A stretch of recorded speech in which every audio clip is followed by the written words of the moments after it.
Assalamualaikum warahmatullahi wabarakatuh. Perkenalkan, nama saya Eva Nur Fadila dari 19 PAI 3. Di sini saya akan mempresentasikan tentang ingkar sunnah. Saya akan membahas 3 pokok permasalahan. Yang pertama, pengertian ingkar sunnah. Kemudian yang kedua yaitu argumen para ingkar sunnah.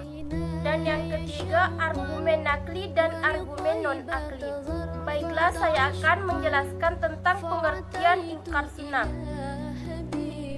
Menurut bahasa, ingkar terdiri dari 2 kata, yaitu ingkar dan sunnah. Ingkar juga berasal dari bahasa Arab, yaitu ro, ingkara, yungkiru, dan ingkora, yang mempunyai beberapa arti, yaitu tidak mengakui dan tidak menerima, baik di lisan dan di hati, bodoh atau tidak mengetahui sesuatu. Dari beberapa kata ingkar tersebut dapat disimpulkan bahwa ingkar secara terminologis dapat diartikan menolak, tidak mengakui, dan tidak menerima, baik lahir maupun batin, di lisan maupun di hati, yang dilatar belakangi oleh faktor ketidaktahuan dan faktor lain, misalnya gengsi, keyakinan, dan ketidaktahuan. Ingkar sunnah merupakan paham yang timbul pada masyarakat Islam yang menolak sunnah dan hadis sebagai sumber ajaran Islam yang kedua setelah Al-Quran.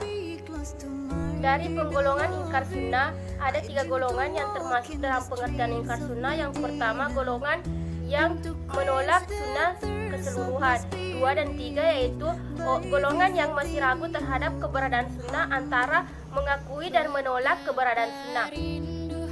Kemudian pokok pembahasan kedua yaitu argumen ingkar sunnah. Di sini argumen ingkar sunnah terbagi menjadi 2, yaitu argumen nakli dan argumen non-akli. Yang pertama, saya akan menjelaskan tentang argumen nakli atau argumen yang bersumber pada Al-Quran dan hadis. Ini yaitu tidak hanya berupa ayat-ayat Al-Quran, tetapi juga berupa sunnah dan hadis Nabi, seperti yang dijelaskan pada Quran surah An-Nahl, dan kami turunkan kepadamu Alkitab atau Al-Quran untuk menjelaskan segala sesuatu. Menurut pengingkar sunnah, ayat tersebut menunjukkan bahwa Al-Quran telah mencakup segala sesuatu yang berkenaan dengan ketentuan agama. Menurut mereka, pelaksanaan sholat 5 waktu sehari semalam wajib didirikan bukanlah dasar sunnah dan hadis, melainkan terdapat pada ayat-ayat Al-Quran. Kemudian pengingkar sunnah Qasim Ahmad berpendapat bahwa tata cara pelaksanaan sholat tidaklah penting. Jumlah rakaat dan bacaan pada pelaksanaan sholat tidaklah penting, hanya diserahkan kepada pelaku sholat atau orang yang melaksanakan sholat.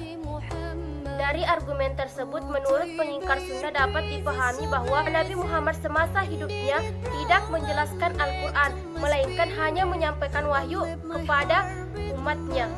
Kemudian pendapat lain dari pengingkar sunnah yaitu menyatakan bahwa bukanlah hadis Nabi melainkan Al-Quran.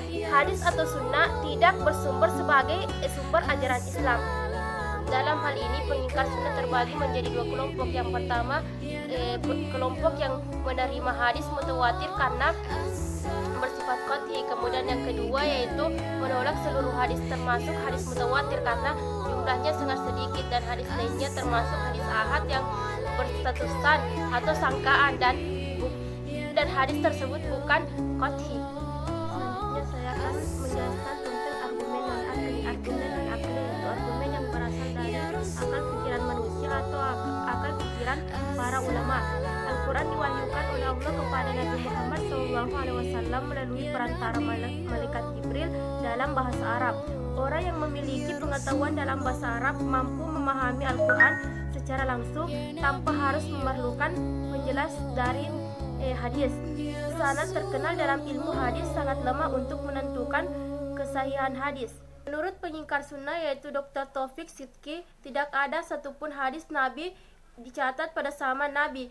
Pencatatan hadis terjadi setelah wafat sehingga kemungkinan ada perusakan dan permainan hadis pada masa pencatatannya. Selanjutnya saya akan menjelaskan tentang kelemahan argumen nakli. Seluruh argumen yang dijadikan sebagai pengingkar sunnah untuk menolak sunnah sebagai salah satu ajaran Islam di sini terdapat pada Quran surah An-Nahl ayat 89 sama sekali tidak menolak hadis sebagai salah satu ajaran Islam. Menurut Syafi'i, ayat tersebut mengandung pengertian dan penjelasan menyatakan bahwa Nabi menetapkan ketentuan hadis suatu ketentuan dalam Al-Quran. Ketentuan itu untuk tidak bersifat tegas, wajib untuk ditaati sebab Allah menerima ayat Al-Quran yang menjelaskan adanya kewajiban tertentu yang bersifat global sehingga hadis diperlukan untuk menjelaskan tentang teknik pelaksanaannya. Selanjutnya saya akan menjelaskan tentang kelemahan argumen non-akli. Umat Islam mengalami kemunduran, salah satu sebab menjadikan umat Islam terpecah belah. Namun perpecahannya tersebut sama sekali bukan disebabkan oleh sikap umat Islam berpegang pada hadits, melainkan faktor politik. Kemudian yang kedua, Al-Quran benar tertulis dalam bahasa Arab yang bersifat umum dan khusus, yang berstatus global. Para pengingkar sunnah menyatakan bahwa orang-orang yang berpengetahuan mendalam tentang bahasa Arab dapat memahami Al-Quran tanpa bantuan hadis Nabi, tapi kenyataannya berbeda. Baiklah, mungkin hanya itu yang sempat saya paparkan mengenai ingkar sunnah. Mudah-mudahan bermanfaat bagi kita semua. Mohon maaf jika ada kesalahan dan kekurangan. Wabillahi taufiq wal hidayah. Wassalamualaikum warahmatullahi wabarakatuh.